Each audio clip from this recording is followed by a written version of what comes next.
Hello friends, कैसे हैं आप लोग।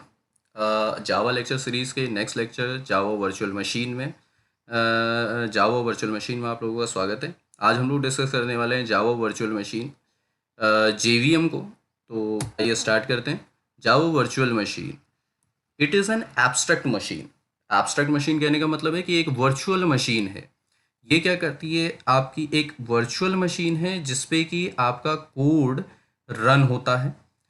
ये जैसे ही हम अपने सोर्स कोड को कंपाइल करते हैं, जावा सी के थ्रू कंपाइल करेंगे और कंपाइलेशन के बाद जो हमें बाइट कोड मिलता है, उस बाइट कोड को जब हम इंटरप्रेट करते हैं, इंटरप्रेट करने का मतलब हमने कहा भाई जावा का इंटरप्रेटर है जावा, तो आपने कहा जावा, देन आपने सोर्स जो भी आपके बाइट कोड था उस बाइट कोड को पास किया और जैसे ही एंटर किया तो आपकी मशीन के ऊपर एक वर्चुअल मशीन क्रिएट होती है, एक एब्स्ट्रैक्ट मशीन क्रिएट होती है जिसपे कि आपका बाइट कोड इंटरप्रेट होता है, बाइट कोड कन्वर्ट होता है मशीन लेवल कोड में और वो आपको एक रिजल्ट डिस्प्ले करता है। तो it is a specification that provides run time environment in which Java byte code can be executed. एक वर्चुअल रन टाइम में एक वर्चुअल एनवायरनमेंट क्रिएट करता है जिसपे कि आपका बाइट कोड एग्जीक्यूट होता है। कंपाइलेशन प्रोसेस की अगर हम लोग बात करते हैं जावा के, तो आपके पास अगर सोर्स कोड है कुछ इस तरीके से कि एक सोर्स फाइल है मेरे पास hello डॉट जावा नाम से, तो hello डॉट जावा को जैसे ही मैं कंपाइल करूंगा, जावा का कंपाइलर है जावा सी, तो जावा सी के थ्रू आपने कंपाइल किया तो वो किस में कन्वर्ट होगा, क्लास फाइल में कन्वर्ट होगा, जिसकी किस नाम से बनेगी, आपकी सोर्स कोड के नाम से बनेगी, यानी क्लास के नाम से बनेगी, जिस नाम से आपकी क्लास होगी। अगर आपकी सोर्स कोड में n नंबर ऑफ क्लासेस हैं, यानी मेरे पास 3 या 4 या उससे ज़्यादा एन नंबर ऑफ क्लासेस हैं, तो हर एक क्लास के लिए एक क्लास फाइल जनरेट होती है, इस चीज़ को ध्यान रखिएगा। और इनकी लोकेशन कहाँ होगी, कहाँ ये फाइल्स जनरेट होंगी, कहाँ ये क्लास फाइल्स जनरेट होंगी, ये क्लास फाइल्स हमेशा आपके उसी लोकेशन पे, उस फोल्डर पे ही जनरेट होंगी जहाँ पे आपका सोर्स कोड होगा। इस चीज़ को ध्यान रखिएगा। तो अब इसके नेक्स्ट पे देखते हैं कि इंटरप्रिटेशन प्रोसेस क्या है, इंटरप्रेट कैसे होता है जावा का कोड।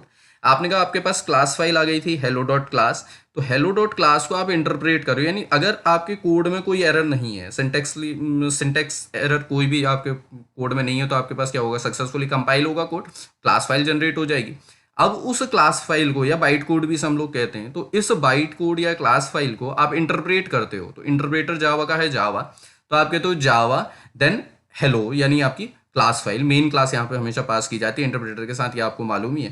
तो आपने कहा जावा हेलो, तो जैसे ही एंटर करते हो तो आपकी क्या होगा, मशीन के ऊपर एक वर्चुअल मशीन, एक एब्स्ट्रैक्ट मशीन क्रिएट होगी और उस मशीन पे आपका क्या होगा, कोड इंटरप्रेट होगा, कोड रिजल्ट शो करेगा, इंटरप्रेट होगा और उसके बाद रिजल्ट शो करेगा। इस डायग्राम से अगर इसे समझने की कोशिश करें तो हमारे पास है जावा का सोर्स कोड, जैसे हेलो था तो हेलो डॉट जावा नाम से मेरे पास सोर्स कोड है, उसे कंपाइल किया जावा सी, जावा कंपाइलर के थ्रू, तो वो किस में कन्वर्ट हुआ, बाइट कोड या फिर क्लास कोड में जनरेट कन्वर्ट हुआ। अब देखिएगा, बाइट कोड या क्लास कोड जब आप लोगों के पास आ गया, तो अब यहाँ से स्टार्ट होता है। जावा को हम कहते हैं ना, जावा का एक फीचर है जावा की कि भाई जावा जो है वो प्लेटफॉर्म इंडिपेंडेंट लैंग्वेज है। ये प्लेटफॉर्म इंडिपेंडेंट फीचर जो है, यही जावा को इतना पावरफुल फीचर, जावा के अगर टॉप पावरफुल फीचर्स पे हम लोग बात करें तो उसमें एक रीज़न यही है कि जावा जो है प्लेटफॉर्म इंडिपेंडेंट लैंग्वेज है। तो ये प्लेटफॉर्म इंडिपेंडेंट किस वजह से है, यहाँ तक जब तक आपका बाइट कोड जनरेट हुआ तो यहाँ तक कोई प्लेटफॉर्म इंडिपेंडेंट का कोई फीचर, कोई हमें फंक्शनैलिटी देखने को नहीं मिलती। यहाँ तक नॉर्मल है कि भाई जेडीके के थ्रू, जावा कंपाइलर के थ्रू आपने जावा कोड को कंपाइल किया, आपके पास बाइट कोड जनरेट हो गया, क्लास कोड जनरेट हो गया। अब इसके बाद क्या होता है, जैसे ही आप अपने कोड को इंटरप्रेट करते हो, उस बाइट कोड को पास करोगे यानी क्लास कोड को पास करोगे, तो आप लिखोगे जावा एबीसी, अगर आपका कोड है तो आपने कहा जावा एबीसी।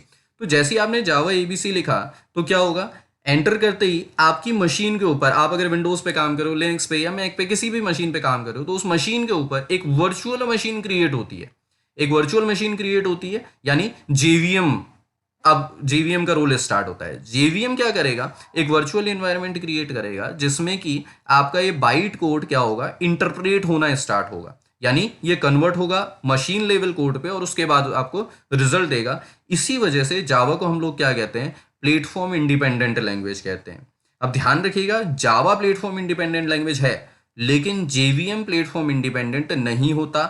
ये मशीन टू मशीन वेरी करता है। इसी वजह से जब आप लोगों ने जावा को जब आप लोग डाउनलोड करते हो तो वहाँ पे वो पूछता है आपसे कि कौन सी मशीन के लिए आप लोग काम करना चाहते हो, कौन सी मशीन के लिए आप लोगों को ये जावा इंस्टॉल करनी है। वहाँ पे वो जावा के लिए नहीं पूछ रहा है, वो किसके लिए पूछ रहा है, जेवीएम के लिए पूछ रहा है कि भाई जेवीएम कौन सी मशीन के लिए चाहिए आपको। क्लियर।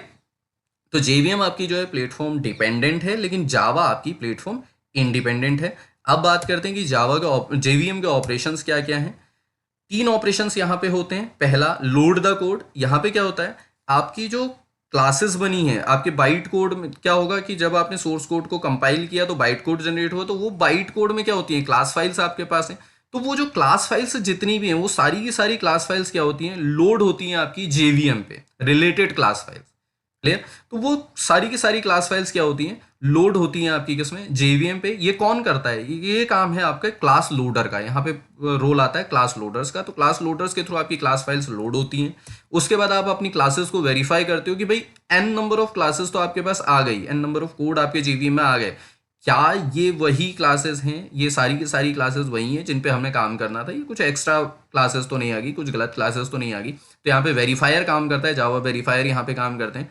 तो कोड वेरीफाई होता है, कोड वेरीफाई होने के बाद वो एग्जीक्यूट होता है। क्लियर। एग्जीक्यूट होगा और उसके बाद आपको क्या करेगा, रिजल्ट शो करेगा। नेक्स्ट लेक्चर जो हम लोग डिस्कस करने वाले हैं उसमें इन जो 3 ऑपरेशंस हैं, यानी कि कोड लोडर है, क्लास लोडर्स हैं, वेरीफायर्स हैं और एग्जीक्यूटर है, इन तीनों को डिटेल में डिस्कस करेंगे। तो अगर आप लोगों को लेक्चर पसंद आए तो इसे लाइक कीजिएगा, शेयर कीजिएगा, सब्सक्राइब कीजिएगा और ज़रूर इन 3 ऑपरेशंस को देखने के लिए, समझने के लिए अगला लेक्चर जरूर एक्सेस कीजिएगा। Thank you so much.